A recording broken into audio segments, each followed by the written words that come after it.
এই জাতীয় শত্রু বহুত আছে, তারা এই কোরআনকে দুনিয়া থেকে সরাই দিতে চায়, দুনিয়া থেকে সরাই দিতে চায়। অন্য এক আয়াতের ভিতরে আছে ইরিদুনা লিইউতফিউ নূরাল্লাহি বিআফওয়াহিহিম, অর্থাৎ কাফের মুশরিক যারা আছে এই কোরআনের নূরকে তারা ফু দিয়ে নিভাই দিতে চায়, এই কোরআনকে তারা দুনিয়া থেকে বিলুপ্ত করতে চায়, এই কোরআনকে তারা দুনিয়া থেকে হারাই ফেলতে চায়। কিন্তু কোরআন তো এটা পৃষ্ঠা এই কাগজ দিয়ে তৈরি। কি দিয়ে তৈরি?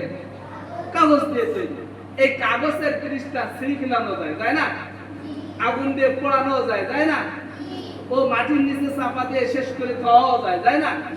কিন্তু ওগুলো যদি যে সমস্ত ইহুদি খ্রিস্টান আছে যারা কোরআনের শত্রু আছে, তারা যদি এগুলো করে ফেলায়, তবুও এই কোরআনকে দুনিয়া থেকে বিলুপ্তি করতে পারবে না। এই কারণে যে আল্লাহ তাআলা যে সমস্ত বান্দাদেরকে পছন্দ করেন, যে সমস্ত বান্দাদেরকে মহব্বত করেন, ভালোবাসেন, তাদের অন্তরের ভিতরে এগুলো ঢুকাই দিয়ে এই কোরআনকে হেফাজত করেন। সুবহানাল্লাহ। কারণ দুনিয়া থেকে সমস্ত পৃষ্ঠা সব শেষ করে ফেলেছে, আগুন দিয়ে পোড়াই ফেলেছে ইহুদি খ্রিস্টানরা। মুসলমানদেরকে কোরআনের কোনো চিহ্ন দুনিয়ায় রাখি নাই, তবুও আল্লাহ তাআলা এই কোরআনকে মানুষের অন্তরের ভিতরে দিয়ে, মানুষের সিনার ভিতরে দিয়ে, মানুষের ব্রেনের ভিতরে দিয়ে এই কোরআনকে হেফাজত করবেন। 1947 সালে যখন যুদ্ধ হয়, ওই সময় তো কোরআন সব পড়াই দিয়েছিল ইংরেজরা। ইংরেজরা কোরআন পড়াই দিয়েছিল এবং যেখানে কোরআনের হাফেজদেরকে পেত সেখানে তাদেরকে ফাঁসি দিয়ে রাস্তায় যে সমস্ত গাছ গাছালি ছিল ওদের ওইখানে দড়ি দিয়ে টানায় রাখতো, ফাঁসির কাছে ঝুলাই রাখতো, শুধুমাত্র কোরআনকে বিলুপ্তি করার জন্য। কিন্তু এর পরেও আল্লাহ তাআলা মানুষের অন্তরে যাদেরকে পছন্দ হয়েছে, যাদেরকে মহব্বত করে, যাদেরকে ভালোবাসে, তাদের অন্তরে এই কোরআনকে দিয়ে হেফাজত করে রাখছে, হেফাজত করে রাখছে। কারণ সব মানুষ বা সব মুসলমানদেরকে কাফেররা কখনো বিলুপ্তি করতে পারবে না, কখনো মারতে পারবে না।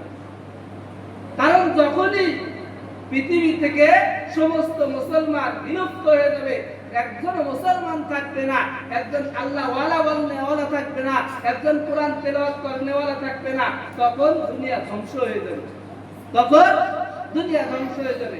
এই জন্য আল্লাহ তাআলা এই মানুষের দ্বারা এই দুনিয়ার ভিতরে, পৃথিবীর ভিতরে এই কোরআনকে হেফাজত করে রাখবেন, হেফাজত করে রাখবেন।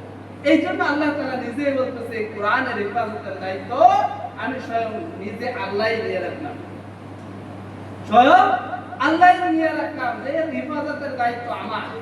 মানুষের এর যতই কাফের মুশরিক ইহুদিরা যতই চেষ্টা করুক এটাকে বিলুপ্তি করার জন্য, এটাকে ধ্বংস করার জন্য, এটাকে শেষ করার জন্য, কিন্তু আমি আল্লাহ আমার প্রিয় বান্দাদের অন্তরের ভিতরে এগুলো দিয়ে দিয়ে সেটাকে আমি হেফাজত করব।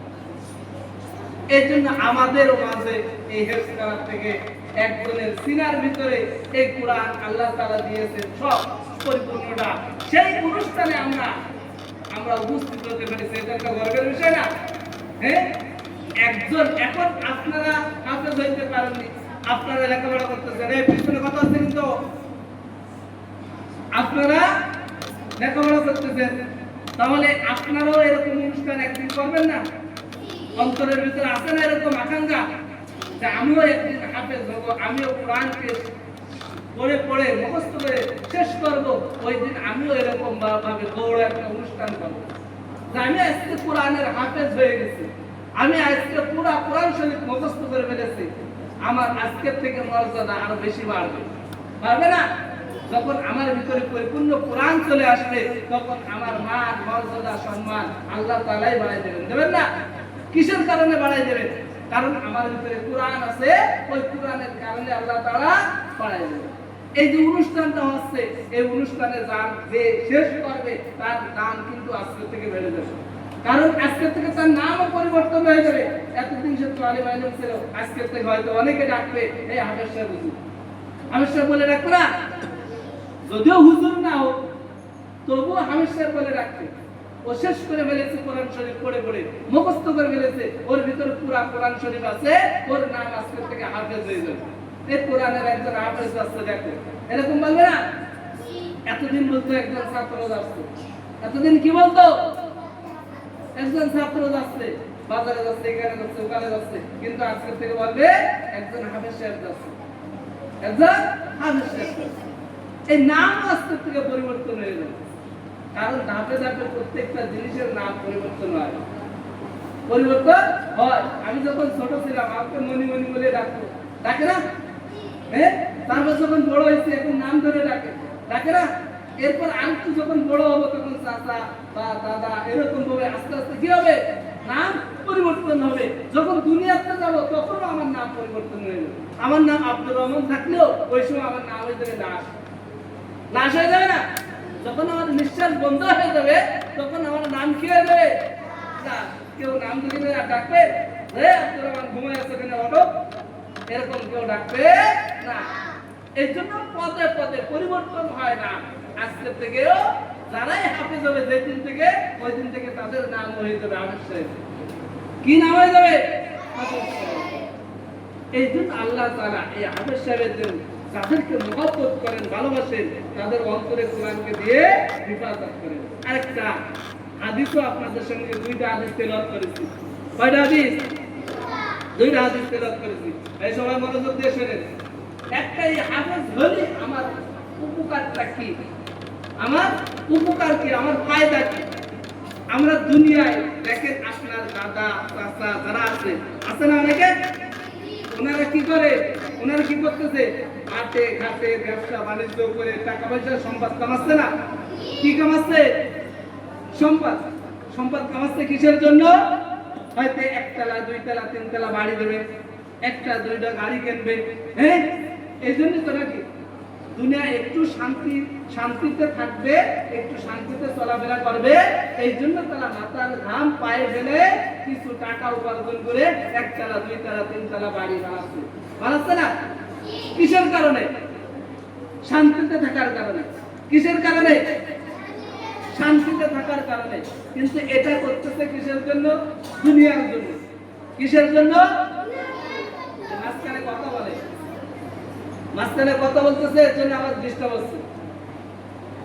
সবার বলেছে আমি কথা মনোযোগ দিয়ে শুনতে।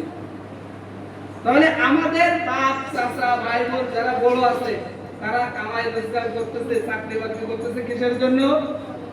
দুনিয়ায় গাড়ি বাড়ি বানায় আরাম আয়েশে থাকতে, এই জন্য। কিন্তু আমার এই দুনিয়ার জীবন, এটা কি শুধু এই জীবনই শেষ নাকি? এই জীবনই শেষ না, আমার আখিরাতের জীবনটাই হচ্ছে মেন জীবন। অর্থাৎ মৃত্যুর পরের জীবন হচ্ছে মেন জীবন। এই মৃত্যুর পরের জীবনের জন্য আমরা কি করতেছি? মৃত্যুর পরের জীবনের জন্য আমরা কি করতেছি? আমরা এখন দুনিয়া থেকে 5 লাখ টাকা আয় করতেছি, কামাই করে জোগাড় করতেছি, ওইটা দিয়ে একটা ঘর বানাচ্ছি, একতলা বানাচ্ছি না? ওইটাতে একটা ঘর বানানোর পরে ওইটাতে আমি এসি ইত্যাদি ফিট করে ওর ভিতরে আরামে ঘুমাচ্ছি, ঘুমাচ্ছে না? এই কথা বলেন, সবাই ঘুমাচ্ছে না? এগুলো কিসের জন্য করতেছে? দুনিয়ায় একটু শান্তি পাওয়ার জন্য। ঠিক তদ্রূপ ভাবে আল্লাহর হাবিব সাল্লাল্লাহু আলাইহি ওয়াসাল্লাম হাদিসের ভিতর বলে গেছেন যে তুমি কোরআন শেখো। কি শেখো? কোরআন শেখো। যদি তুমি কোরআনকে শিখতে পারো তাহলে তুমি আখিরাতেও শান্তি পাবে। কিভাবে? আখিরাতেও শান্তি পাবে। ওই কিয়ামতের ময়দানে আল্লাহ তাআলা বলবেন ইকালু লিসাহিবিল কুরআন, অর্থাৎ যারা কুরআন ওয়ালা, যারা হাফেজ সাহেব হোক, যে সমস্ত মানুষের ভিতরে কুরআন আছে, অর্থাৎ কুরআন যারা পড়তে পারে, তাদেরকে আল্লাহ তাআলা বলবে ইকরা ওয়ারতাকি, পড়ো আর পড়ো, পড়ো আর পড়ো। আমাদের আছে না কিছু এই যে সিঁড়িতে ধাপ ধাপ ওঠে, সিঁড়িতে ধাপ ধাপ ওঠে, ওঠে না? ধাপ ধাপ ওঠে না? এই যে আমাদের পাশে যে সিঁড়ি আছে, একটার পর একটা ওঠে না?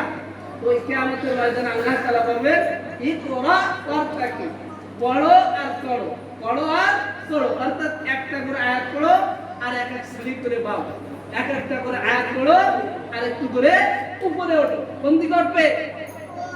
কোন দিকে? একটা করে আয়াত পড়বে, এক এক তালায় পড়বে, একটা করে আয়াত পড়বে আর এক এক তালায় পড়বে। এটা হলো কাদের মর্যাদা? সাহিবে কুরআন, যারা কোরআনের হাফেজ হচ্ছে বা যারা কোরআন পড়তে পারে তাদের মর্যাদা কি? আরে আমার কথার দিকে খেয়াল রাখবেন। যারা সাহেবে কোরআন, যারা কোরআন পড়তে পারে তাদের মর্যাদা কি? কথা বলে না কেউ? তাদের মর্যাদা কি? তাদের মর্যাদা হলো একটা করে আয়াত পড়বে এবং চলবে, একটা করে আয়াত পড়বে আর চলবে।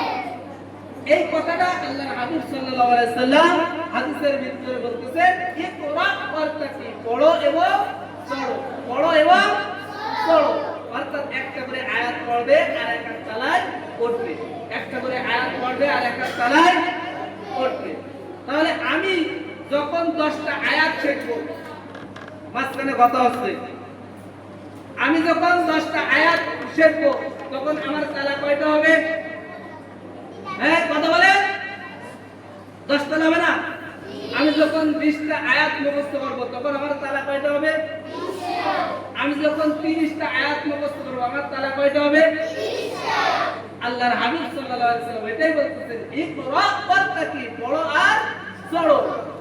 ইকরা ওয়াত্তাকি ওয়ারাত্তিলিল কুরআন ফিদ দুনিয়া, অর্থাৎ দুনিয়ায় তুমি যেরকম ভাবে তারতিলে শেষ করতে, দুনিয়ায় আমরা যেরকম পড়ি না নামাজের ভিতরে বা অন্য টাইমে যেরকম ভাবে সুন্দর করে তেলাওয়াত করি না, হ্যাঁ ওইরকম ভাবে তেলাওয়াত করো আর চলো, তেলাওয়াত করো আর চলো।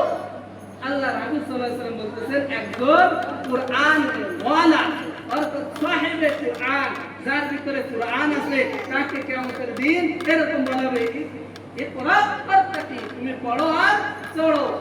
ইকরা ওয়াত্তাকি ওয়ারাত্তিল কামা কুনতা তুরাত্তিলু ফিদ দুনিয়া ফা ইন্না মানজিলাকা ইনদা আখিরি আয়াতিন তাকরাউহা। আজ তোমার স্থান হবে তোমার আয়াত শেষ হওয়া পর্যন্ত। তোমার স্থান হবে কোথায়? আয়াত শেষ হওয়া পর্যন্ত। অর্থাৎ কোরআনে কারিমের ভিতরে 6666টা আয়াত আছে, 6666টা আয়াত আছে। যদি আমি কোরআনের হাফেজ হইতে পারি,